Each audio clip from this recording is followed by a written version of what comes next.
Hello my dear friends and welcome to StudyIQ. I am Joy and today in this lecture we will discuss about tariff rate quotas. So we will discuss what is tariff rate quotas, what is the significance of tariff rate quotas and how it is beneficial for an economy like India.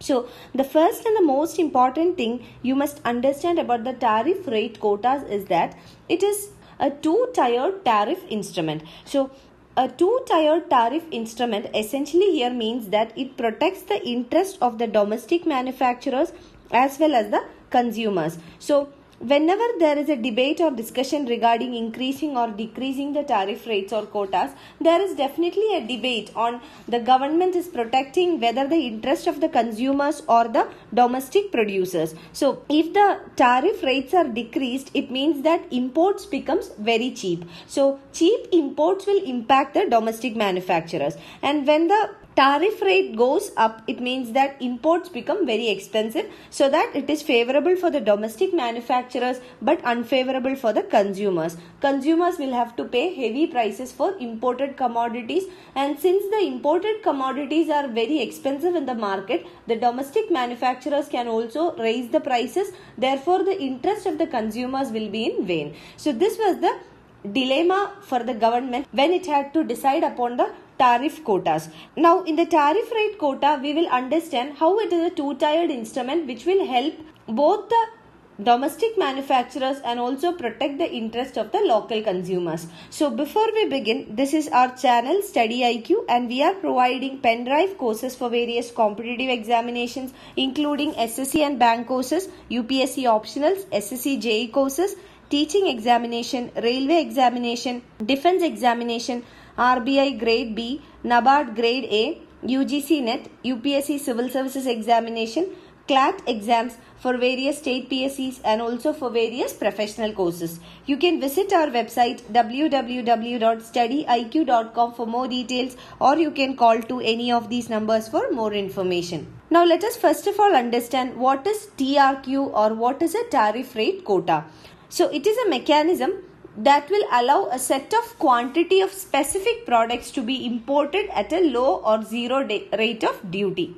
Now under the tariff rate quota, a specific amount of imports will attract very low quota duty or zero rate of duty, and after the specific amount, that is after the particular limit, the imports will attract higher rate of duty. So in simple words, we can say that for a specific amount of imports, it will attract zero or low rate of duty, and after the specific amount, it will attract a higher duty. So we can say that the TRQ commitment or the tariff rate quota commitment does not apply any limits on the quantity per se of import of product, but it applies a higher rate of duty for the specific product if the particular limit or the quantity is crossed. And TRQ is established under trade agreements between different countries. So this is why we call it as a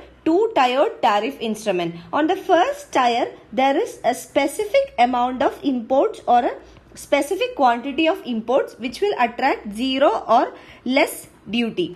But in the second tier is the quantity that is beyond the specified amount. So that will attract a higher rate of duty. Now under the specific amount, the imports entering within the quota portion of the TRQ are subject to low tariff rate, and this is called tariff quota rate. And the later imports, that is the tier 2, will face a much higher tariff rate, which is normally the MFN or the most favored nation tariff. So what is MFN? MFN tariffs are what countries promise to impose uniformly on the imports from other members of the WTO. Now this is about TRQ. Hope you have an understanding what TRQ is. Now let us understand what is the need for a TRQ in India.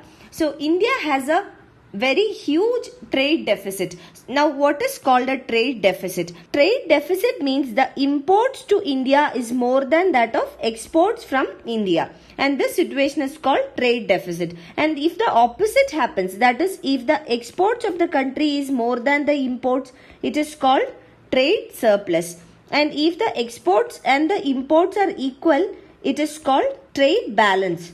So these are the three situations. Now for India, we have a trade deficit, which means the imports to India is much higher than that of exports. And with RCEP, that is Regional Comprehensive Economic Partnership countries itself, India has around $104 billion trade deficit. And this is almost 64% of India's total trade deficit in 2017-18 financial year.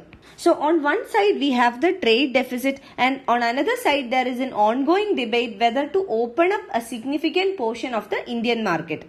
So in order to open up the market, various trade agreements have been getting negotiated at various levels and in various stages. So in this context, the introduction of a TRQ, that is tariff rate quota, would be a welcome step, because this will provide a very flexible rate or degree of safeguard to the domestic producers, as well as it will provide a safeguard to the growing demand in the Indian market. So it will also protect the interest of the consumers, because up to a certain limit the quotas are very less, or zero tariff or less rates of tariff. But in the tier 2, that is when the quantity increases, the quotas also will go up. It will protect the domestic manufacturers or the producers.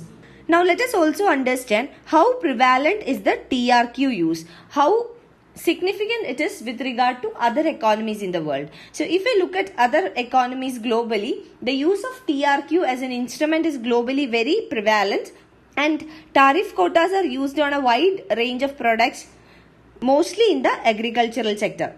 For example, cereals, meat, fruit, vegetables, dairy products are the most common in the TRQ list. And according to the estimates, there are around 1,200 TRQs operated by the member countries of the WTO, including countries like European Union, Japan, Canada, US, etc. Now, the significance of TRQ is that it will ensure that limited volumes of sensitive products can enter their market at a low tariff, and this will not lead to dumping. So, the tariff outside the TRQ quantity is kept high to offer a degree of protection to the domestic producers and the manufacturers. So, we can say that TRQ is a very widely accepted trading instrument.